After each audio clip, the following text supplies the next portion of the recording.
2014년 1월 22일 수요일 새벽 6시. 평소와는 달리 성전 앞에는 많은 성도님들이 나와 계셨습니다. 그 이유는 바로 오늘이 청년회와 학생회가 베트남 단기 선교를 떠나기 때문인데요. 이른 새벽부터 강추위에도 불구하고 배웅을 위해 나와주신 성도님들을 만나 뵐 수 있었습니다. 그럼 지금부터 2014년 베트남 단기 선교, 그 은혜의 현장을 성도님들과 나누고자 합니다. 버스 안에는 선교에 대한 기대로 가득 찬 청년들의 모습을 볼 수 있었습니다. 열심히 사역하고 오겠습니다. 파이팅! 청년들을 통해서 우리는 복음을 이렇게 받아들였다 하는 이 복음의 씨앗이 여러분들을 통해서 그곳에 떨어지고 와야 돼요. 아시겠죠? 출발 전 김동우 목사님의 기도를 받고 힘차게 인천공항으로 출발했습니다. 그곳에서 선교에 대한 설렘으로 가득 찬 한 청년을 만나볼 수 있었는데요. 베트남 단기 선교를 통해서 우리 학생회와 청년회가 더욱더 단합이 되고 정말 그들에게 예수 그리스도의 복음을 예수님께 그 사랑을 전해줬으면 좋겠습니다. 5시간을 달려 도착한 베트남 호치민 공항. 그곳에서 작년 여름 제주도 수련회에서 만나 뵀던 선교사님을 만날 수 있었습니다. 호치민 시내 곳곳에서 그곳의 주된 교통수단인 오토바이를 볼 수 있었는데요. 한국에서 완 또 다른 베트남의 이색적인 풍경에 많은 지체들이 창문에서 눈을 떼지 못했는데요. 저녁 7시 15분.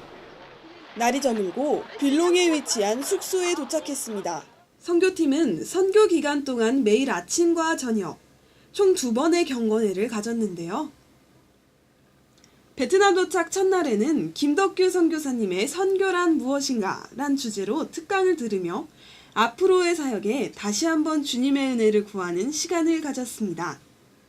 그리고 다음날 아침, 어디선가 들리는 찬양 소리를 따라가 봤는데요.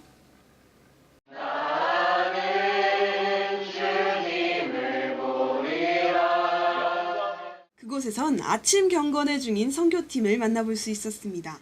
경건회와 아침 식사를 모두 마친 선교팀.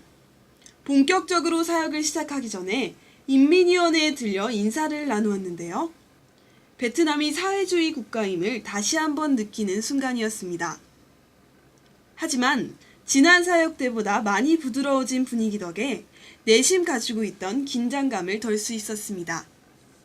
선교를 위해 가는 길은 조금은 험난했습니다. 주로 직접 짐을 들고 걸어서 이동했지만 깊은 밀림 속에 위치한 경우 이렇게 오토바이를 이용한 트럭을 통해 선교지로 향했는데요. 하지만 하나님은 이를 통해서도 기쁨의 마음을 채워주셨습니다. 이번 베트남 선교를 통해 그들에게 총 4채의 집을 선물했는데요. 선교지에서 주로 형제들은 시멘트로 기초공사가 완료된 집에 페인트를 칠하는 봉사를 했고요. 자매들은 한켠에 앉아 찬양과 풍선 아트로 마을 주민들과 주님의 은혜를 나눴습니다. 베트남에 도착한 지 3일째 되던 날, 베트남 사립 유치원을 방문했습니다. 유치원 입구에서부터 많은 아이들이 선교팀을 반겨줬습니다. 이에 대한 보답으로 한국에서 미리 준비한 워십과 바이올린 공연을 선보였습니다. 또한 직접 준비해간 전도 팔찌를 아이들 한 명 한 명에게 선물하며 하나님의 자녀가 되길 진심으로 기도했습니다. 하나님의 마음을 가지고 복음의 씨앗을 뿌리기 위해 우리는 한자리에 모였습니다. 예배가 없는, 복음이 없는 그곳에서 지난 몇 년 동안 하나님이 그들을 만지셨음을 느꼈습니다. 비록 베트남 단기 선교는 끝났지만 이 땅을 향한 열정과 믿음은 더욱더 깊어지고 진한 향기로 물들었습니다.